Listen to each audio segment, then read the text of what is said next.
Auburn had a surprise visitor over the weekend, and it was a familiar face. In a world full of podcasts, he's the undisputed heavyweight champion of hot takes, an Auburn sports homer, master of the book, and message board legend. Get your buttons buttoned and your hats flattened, because the Top Button Podcast is about to kick off, and you don't want to miss your courtside seat. Now, here's your host, Charlie Five. What's going on? We're back. It's episode 42 of the Top Button Podcast. I'm your host, Charlie Five, and let's get this week kicked off and get going. We're going to talk about a surprise visitor over the weekend, along with some of the other stuff that's going on in recruiting, a big commitment, and then a big football commitment, and then obviously a basketball addition as well. But before we get started, we got to give a shout out to our boy, Ford Stokes. Look, if you want to get you may have a 401k, but if you want to make sure it's actually working the way it needs to be working, you need to reach out to Ford and get a free 401k evaluation. Typically, that's about a $1,500 value. Elsewhere, you can have it absolutely free. He'll also teach you some tips to help delete the IRS completely from your retirement accounts. Tons of stuff. He's got a television show on Huntsville on 10:30s on Sundays, and then in Columbus on 8:30s on Sundays. Had to comment in the YouTube. Some dude checking out the show in Huntsville last week. So good stuff. And then if you missed the episodes on television, you can check out they upload all the episodes at retirementresults.com. So check him out, Ford Stokes. Get that free 401k evaluation. And just tell him War Eagle. Check him out, Active Wealth Management, Annuity 360, or retirementresults.com. Before we get started, I haven't really had a chance to comment on the Brian Batty situation, Batty situation. It's tragic. It's terrible. And obviously we're praying for him. I don't even think your football is the last, one of the last worries, last thing you're worrying about in a scenario like this. Whether he'll come back to play or anything like that is the last thing on anybody's mind right now. You're just hoping and praying. I think he had a little bit of a setback, according to a tweet from Hugh, and hopefully going on the ventilator is just giving his chance for his brain to rest and his body to rest and heal, and it's not something more serious. But we'll obviously be thinking about their family. They've been going through a lot this past weekend. And just hoping he pulls through, man. Hoping he pulls through and he's able to live at least a functional life and have a good, live a normal lifespan instead of having it cut short so tragically early. So definitely be thinking about the Batty family moving forward. All right, so there was a big visit weekend this weekend. We talked about it on the last show. You had a 5-star offensive tackle. You had a high 4-star offensive tackle, and then you had arguably your top running back on the board here for an official visit. Hugh wined and dined him. It was funny. I just so happened it was my wedding anniversary this weekend, and it just so happened we went to the same restaurant that all the recruits were at on Saturday evening. So definitely they pulled no expenses and took him to the best place in town. So, but that wasn't the only visitor that sort of surprised, or that wasn't the only visitor that showed up that really turned some heads. Alvin Henderson, Penn State commit, I say in quotation marks, because I told y'all there's no chance this child from Elba is going to go to Penn State if Auburn wants him. He comes back into town for an unofficial visit, I guess, this weekend. And Derek Nix had to pull a little bit double duty. I think we want to take two backs in the class, and those two kind of fit the mold of the kind of, if you want to have two guys that sort of have different strengths or different types of games, Usman Chroma and Alvin Henderson will be a fantastic class. But again, I think the whole, seeing the way that the Georgia recruiting board is filling up at running back. You got Bo Jackson that's possibly about to commit. There's another guy that's starting to get crystal balls. That's two running backs. It's just not realistic to take three running backs in college football in 2024. Especially, I think Georgia took two last year. It's just not realistic. You can take two and you can get away with it. I honestly think taking two might be unrealistic as far as player retention goes, because kids are going to want to play. They're going to want to get in the mix early. And even if you have playing time to sell, a lot of times, if that depth chart gets clogged up, they're going to bolt.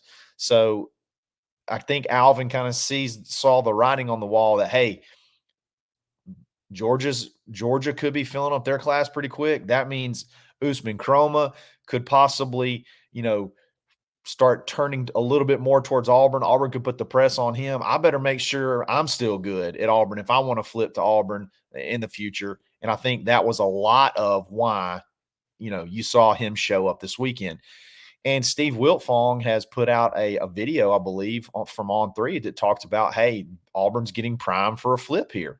I think it was sort of, I expected it to be a little bit later in the process, but I wouldn't be shocked if you start to see a little bit of momentum of Alvin possibly joining this class, regardless of all that's going on around him. The about to commit, not about to commit, the random commitment to Penn State, whatever, regardless, this staff loves this kid. I don't care about the competition he plays.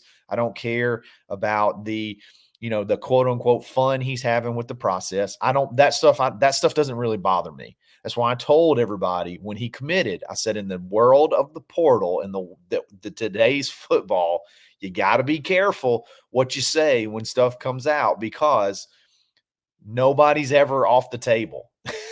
It's wild. Nobody, even if they're enrolled in another school, nobody's ever off the table. So be careful what you say, because it's a very real possibility that in the next couple of weeks, you could have Alvin Henderson back in this class. It's also a real possibility that he could be in the class. He could enroll in the class, not this coming December, but next December after his first season. So you just got to be careful, because this staff really likes this kid, and they think if they can get him on campus and work with him, the skill sets that he has, being able to make plays in space, being able to run between the tackles, being able to catch the ball out of the backfield, and being able to hit the home run, being able to take it to the house.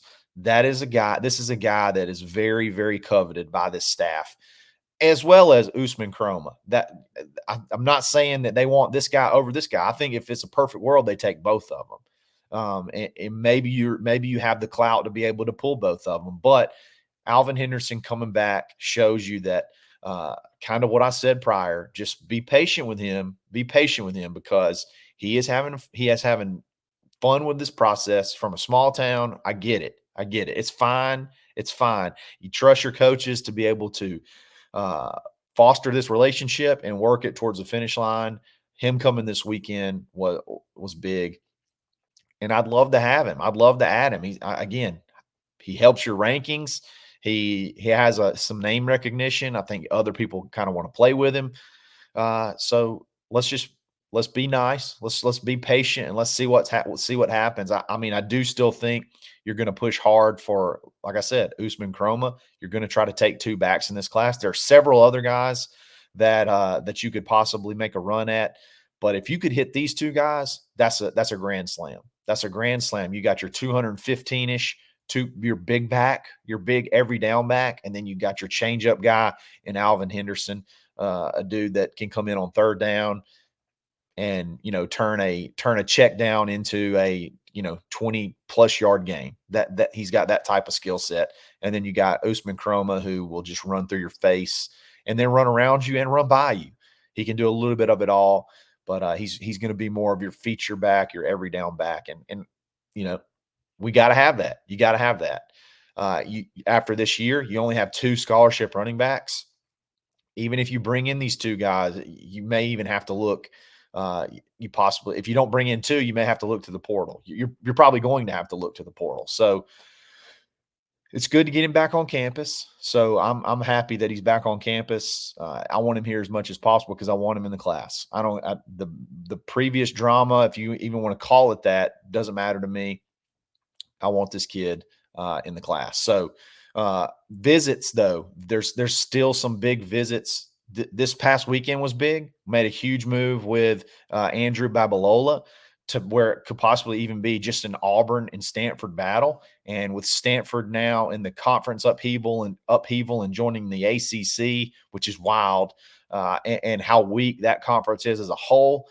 If it's truly an Auburn versus Stanford battle, even though, Auburn did lose someone to Stanford recently, Khalil House, you still got to feel like you got a pretty good shot at this guy moving forward. So a 5-star offensive tackle, they love him, and they obviously are making him a priority. And I think Auburn feels like maybe we got a better shot than we thought we did after getting this kid on campus. Now I know there's a such thing as visit high, but still, Auburn feels like they made a move with this kid, and we'll see how that goes playing forward. But this coming up, not this weekend.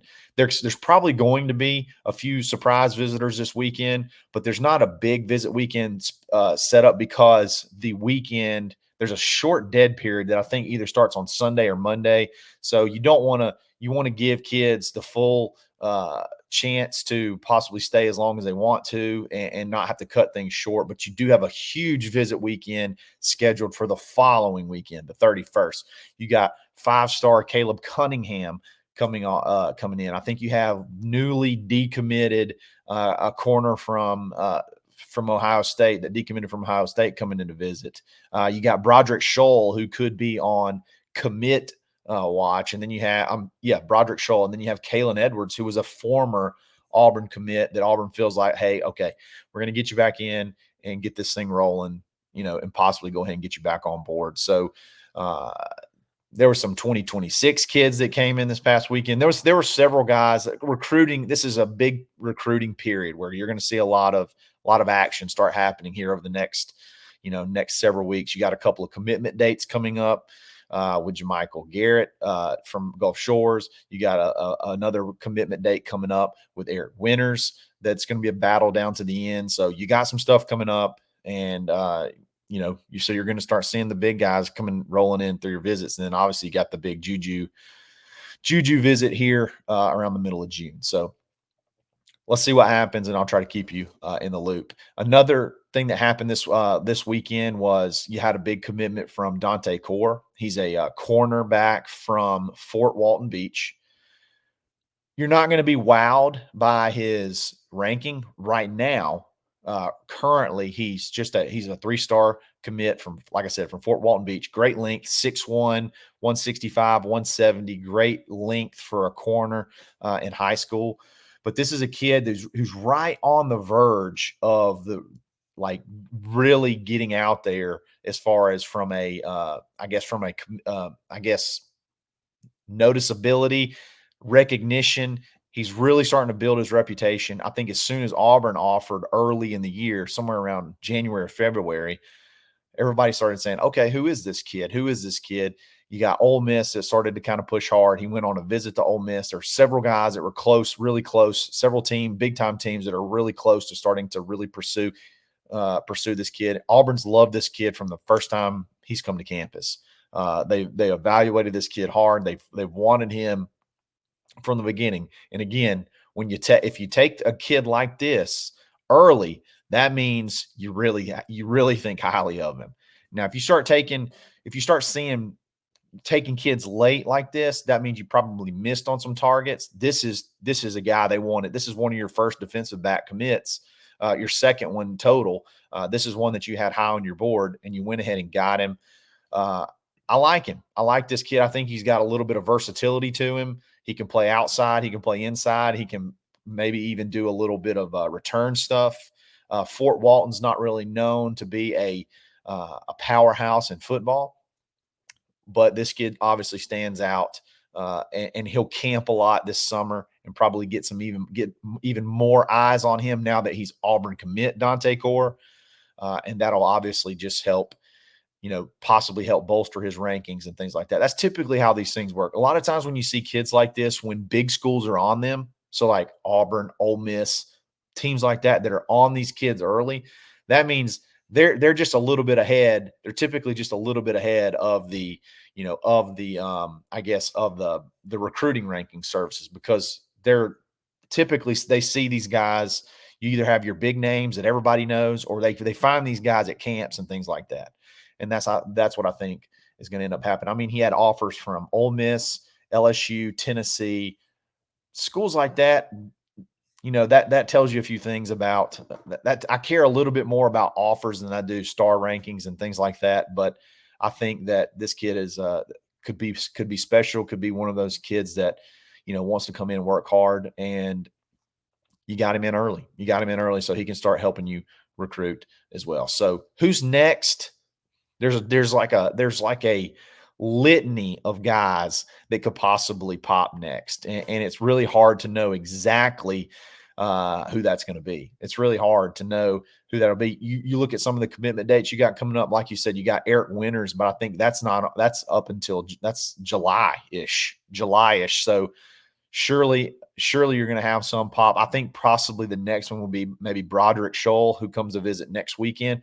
But who knows? You could have something happen between now and then.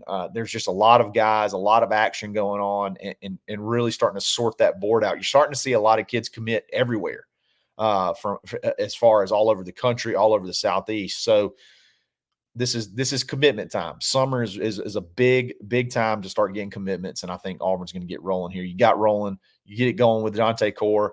You go ahead and you get Broderick Scholl, and then who knows what happens? You flip Alvin Henderson that we just talked about earlier, and you could have a pretty big couple of months, and then you cap it off. You have Eric, hopefully get Eric Winters towards the middle of July, and then you got Big Cat Weekend at the end of July, where you're going to have just an incredible list of visitors. And what if you pull off the Juju Lewis flip that seems more and more likely to be able to happen? You could have just an electric couple of months. So let's see what happens and see how it plays out. All right, before we talk about basketball, we got to give a shout out to plainscoffee.com. Use coupon code BUTTON for 10% off every single order from now until they shut the place down. And hopefully that never happens. There's a roast for everybody. You can get the darkest of the dark. You can get the lightest of the light. However you like it, they got it. And you can take 10% off your order. So be sure to check them out, plainscoffee.com. And if you don't like coffee, they got hot teas and things like that too. So show them some love, plainscoffee.com. Another shout out. I don't have an ad for it, but the Joint Chiropractic. Boyce Callahan, I go to him in the Tigertown location, but they're all over. But the Tigertown location specifically, in right beside Kroger, is where I go to try to treat a little bit of some nagging pain, some range of motion stuff in my neck that I've had. Boyce is awesome. He's flexible as far as like getting you in. He can get you in and get you out. Sometimes you may have a misunderstanding of what a chiropractic visit is like. It's not like a doctor's office where you go and you sit for 20, 30 minutes. You go in, you get adjusted, and you get out. I mean, you're talking 10 minutes. So on your lunch break, things like that, you got some little issues. That first visit may take a little bit longer to kind of figure out what's going on. And then boom, you're in, you're adjusted, you're out, and you're feeling good, and you're moving around. So check them out, the Joint Chiropractic, Boyce Callahan in Tigertown, right beside Kroger. That's the one I go to, but they're all over the place. And a lot of times your memberships will transfer. Your memberships work kind of at all the different locations. All right, moving on. Basketball. All right, so there was an addition over the weekend, Jaheim Hudson, and he is going to be a true power forward. Okay, somebody that is going to, I don't think is going to really fill up the stat sheet, but somebody that's going to be able to come play good, tough minutes when they're asked to do it. And honestly, this is the type of guys. I saw some people that were a little bit let down maybe or whatever. And the thing is, this is the kind of player I expected the whole time. A upside athletic type player who's bigger. We needed a bigger body there, but somebody that's going to come play 14 to 15 minutes. And hopefully in those 14 and 15 minutes, they're getting crashing the boards, getting rebounds, putbacks, things of that nature. I just didn't expect this is going to be some guy to come in and really stretch the floor, and be able to take over. I don't think when you have Chaney, who, regardless of what you and I think, I think very highly of him, but a lot of people that are sort of unsure about Chaney. I'll tell you who's not unsure about Chaney, and that's Bruce Pearl and Stephen Pearl and this whole staff. They love this kid. They love the fact that he can stretch the floor. He can pop out and hit a three, which he's shown to do. He can score volume. He's shown at times he can score at volume, and he can sort of maybe get close to replacing that production that Jalen Williams had. He's got the ability. That's one thing we always talked about Jalen. We always knew he had the ability, but could he ever flip that switch and be the guy? And I think Chaney shown a lot of the same type of characteristics, that if he can flip that switch, which he did at times last year, but if he can flip that switch, he can be that guy. He can be that guy to give you, 10, 12 points a game. And then on top of all that, you're going to see Janai Broome play a little bit at the 4, not 20 minutes a game, but again, so when you couple Chaney and you couple Janai Broome that are going to be playing that position, it's really hard to expect that you're just going to go get this guy that scores 17, 18 points a game to come in and jump in that was playing probably close to 30 minutes a game. It's really hard to imagine that you're going to bring in a guy like that to be able to sort of, that they'll want to A, compete with that, and B, be okay with being behind that, because you've got some really talented players in front of you. So I think Jaheim Hudson fits the mold of exactly what we needed. I loved it. Bruce did a little press conference, and they call him Turtle. They call him Turtle.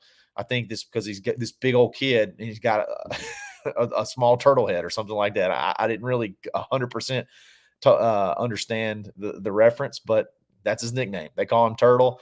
So we added Turtle, and I don't think we're done. I don't think we're done. There's a couple. I think you're going to go your last spot according to a bunch of different reports, and I think one of the best people that you can follow as far as news on basketball is Justin Hokanson and On3. And there's some big guards. I think big guard is going to be your last position that you're going to add. And it could be possibly there's 2 or 3 different options that you could possibly looking at. Obviously, you got I think Miles Kelly is a guy from Georgia Tech that you're looking at, that is, a 6'6" combo type player that could do a little bit of everything. Again, he's 6'6", right around 190, 200 pounds. Probably play a little bit of 2, could play a little bit of 3. That could be a guy you're looking at. And then you got guys like Arthur Kaluma from Kansas State, who is a very impressive player. He's probably could play. He's a little bit more, even more big than that, and he could play the 4-3. He could play 4 in some spots and give you some offense, and he could play 3. And then you got a guy like the dude that I'm hoping we push for the most is Jameer Watkins from Florida State. He averaged 15 points a game last year. He's a fairly decent 3-point shooter, good at the line. 6'7", a guy that could play 3, 4, do a little bit of it all. You're going to go big guard. I think Bruce is okay with JP Pegues, and then a combination for backup at point at either, Denver or Tahad at running the point. And I think you're fine with that. Denver ran a little bit of point last year and was effective at times. I think the goal in general is to try to get the ball in Denver's hands as much as possible. So if you can land a Miles Kelly, if you can land a Jameer Watkins, if you can land an Arthur Kaluma, if you can land one of those guys, one of those 3 guys, you have a very, very, very, very high ceiling of what you can put on the floor as far as talented guards. And I think that's what we've all wanted. That's what we've all asked for. Coupled with what you have coming back, you could have a really potent 1-2 punch.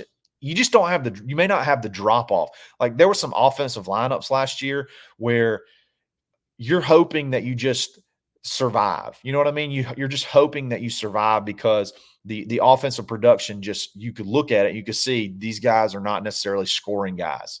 And that's why, Chad at times had to come off the bench, because when he would come in that first rotation, he could still score.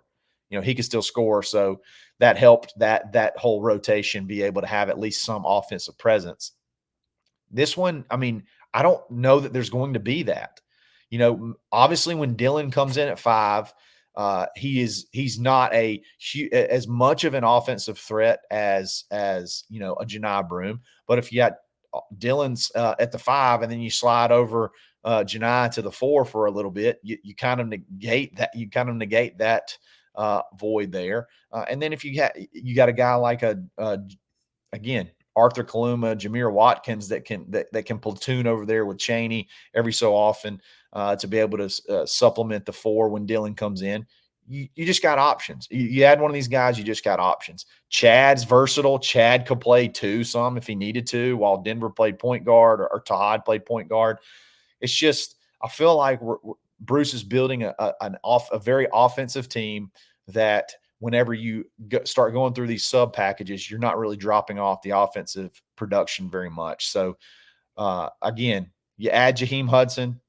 He feels a need. He feels a need of a few minutes, 10 to 15 minutes a game, where he can come in, bang around, play defense, get rebounds, and then he's got some ability to score. He's even he's not even a terrible 3-point shooter. I think he shoots plus over 30% from 3, and he's really good from the line. So can you get in, bang around, get to the line a few times? That's all you really need out of that position. And apparently, Bruce says he has 2 years left. I don't see how he has 2 years left, but I'll trust them on that. So, could he develop into something? Chaney's gone after this year. Could, he come in, learn, and be a little bit better of an offensive option next year? We'll have to see. But the team in general, I like the way the pieces are falling into place.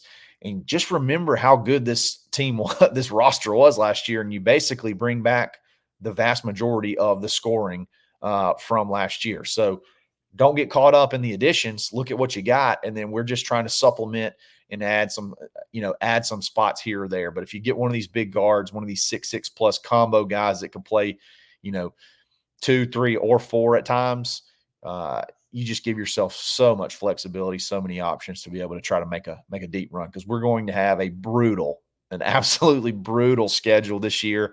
I think Bruce has said this is going to be one of the toughest schedules he's ever had. And you're looking at some of the you got the Maui Invitational that's got, several, top, you got several top teams playing in there. You got all kinds of guys, all kinds of teams. You're looking at the ACC, SEC Challenge. Who are we going to play there? Could it be Duke? Could it be an NC State that played in the Final Four last year? And then there's the rumors of a big Final Four team that we played, that we're going to play in Birmingham. And a lot of people are talking about it could possibly be Purdue. Or, I mean, it could be NC State as well, but I think Purdue kind of makes the most sense. And then I think UConn is in the Maui Invitational. I could be wrong on that, but you have an opportunity possibly to play all of the Final Four teams from last year, at least 3 of them of the Final Four teams from last year, which would be insane. With Alabama, you could, I guess in theory, you might could play all 4. You might could play all 4 if the right scheduling stuff works, which would be insane. We're going to have a lot of fun in the out of conference. Really going to get these guys tested early, getting ready for the conference play. But as you saw with Alabama this year, you don't even have to beat the teams that you schedule if they're tough teams. If you just schedule them, you get the benefit of the doubt. And then if you knock off 1 or 2, you just get that much more of a benefit. But just that strength of schedule helps, obviously, for seeding and different things like that. So, basketball's fun. This whole basketball deal's fun. The portal's fun. And we just need one more piece to finish this puzzle. And I think we'll be good to go. But guys, that's going to be it for today. Let's see what happens moving forward. Obviously, keep Brian Battie and his family in your thoughts and prayers. Got to have that guy pull through. Needing to pull through. He's too young to have to, too young to be going through this. Already lost his brother. Just a tough situation. So be thinking about them. Let's see how recruiting plays out.